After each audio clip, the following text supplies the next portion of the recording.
back to my channel. This was not a planned video today. I am out hiking in my local woods and I just thought I would stop and share something with you.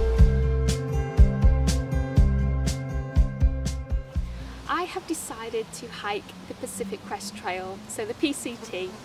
If you haven't heard of it, it's a long distance through hike which starts at the Mexico border and goes all the way up north to the Canada border. So walking through California, Oregon and Washington.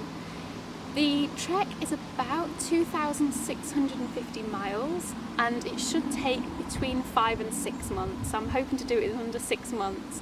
And I've decided to hike it next year in April. So hopefully about mid-April, depending on when I can get my permit. But yeah, I can't believe I've come to this decision and made this decision. It's been something I've been thinking of for about, probably about 2 years. So the PCT, I am not ashamed to admit that I had not heard of it before I read the book Wild. And I know so many people have read that book or watched the movie. And even after reading the book, I didn't think I'd actually want to do it, but it taught me about these long distance through hikes or these long distance trails. I believe there's the Appalachian Trail and the CDT as well in America. So we don't have things like that in the UK. We have the coast to coast, which will probably not take even more than a couple of weeks to do. So it's a completely new realm for me, and it's a challenge that I've actually thought about doing.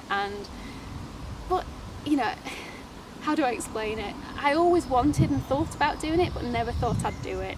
It's one of those things that I think, oh, if only, or one day it'd be lovely to do, you know. Never thought I'd actually be sat here saying, I am going to do it, and this is my plan. So I will be hiking solo, which means that I am not planning on going with anybody or starting with anybody. If I meet people along the way, that would be absolutely amazing, but it is a solo hike that I'll be doing. I don't know if you've ever watched my first video about going vegan changed my life. I will put the link in the description box below. But that explains a little bit about my history and my job situation. So I did quit my job, and at the moment I'm just currently focusing on the photography side of things and getting fit and healthy and all that kind of stuff. And I just thought, when is there going to be a better time to do something like this, where I've got the opportunity, the time and the money to be able to afford doing this? And I just thought, stop making excuses. You know, I keep hearing about all these horror stories and people saying things to me. You know, you've got the desert, so you've got the extremes of the heat, you know, having to carry 6-7 litres of water with you and relying on water caches or very limited water supplies at certain points. You've got the risk of the Sierras, or the start of the Sierras, where you've got all the snow, the river crossings, you've got mountain lions, you've got bears, you've got the challenge of having to carry bare equipment with you, you know, to be able to carry your food with you, hiking crampons, ice picks. You know, it's kind of boggling my mind, all this kind of stuff, and I'm thinking of all the negative stuff at one point, thinking, you know, not only have I got all the additional stress of all these scary things that might happen and rattlesnakes, and there's been people that have died doing this, and I was just thinking, am I ever going to be able to get the fitness to be able to do something like this? You know, I did run a half marathon last year, and I'm not going to lie, it was really, really difficult. I don't class myself as a really strong person. I've suffered with headaches, and I do still suffer with headaches, not the extreme as which I used to. They've improved so much, but I have to be in a really fit and strong position to be able to do something like this.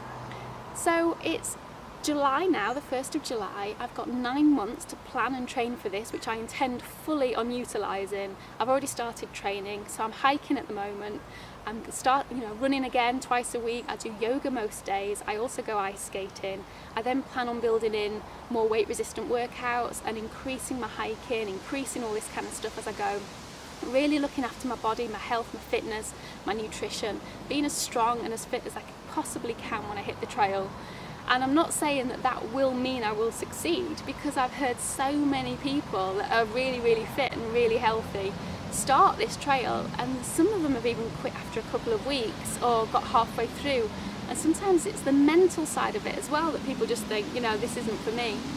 So I just want to make sure that I'm fully equipped to deal with everything, even basic things like map reading skills and, you know, how to use an ice axe. You know, I've got no idea about these things at the moment, so I've got a lot to learn and a lot to plan.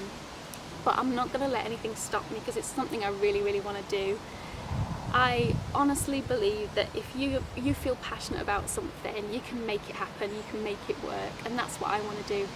And the reason for me videoing this is because I want to share it with you and hopefully inspire people out there that might be thinking about doing this, that are either from another country, like myself. I'm from the UK, so I've got the additional stress of having to travel out there, get the 6-month multiple entry visa to get into the US to start with, as well as applying for my permits to be able to do the hike. I can't resupply from over here. I can't send myself boxes from the UK or plan 6 months of worth of food. I've literally got to get to America, go shopping, sort out some kind of resupply strategy while I'm out there. And this isn't going to be made any easier for me because I am also vegan, which means I can't just go into certain hiker convenience stores or certain shops and just, get all this food, because it's just going to be very limited options for me. It might mean having to trek further out when I get to certain points on the trail to find like Walmarts or, these bigger shops that I can do proper resupplies from. And I'm also going to have to learn about how to send priority mail to myself and bounce boxes and all those kind of things to make sure that there's food for me along the way as I go. So yeah, it's a whole new world for me, but I want to be able to share all this information with you. So if you're a vegan, if you're travelling from abroad, if you are thinking about doing a hike solo but you're not quite sure about it, or you're a bit apprehensive or scared, I'm hopefully going to do this. I'm hopefully going to accomplish it and finish it and still be healthy and well at the end of it. And through this, I'm hoping to inspire everyone that's out there that's ever thinking about doing this or dreaming about it. And I want to prove that it's going to be possible. So if you want to join me on my journey, subscribe to my channel, click the bell for notifications. If you've enjoyed this, I'm also on Instagram and Facebook, and I will look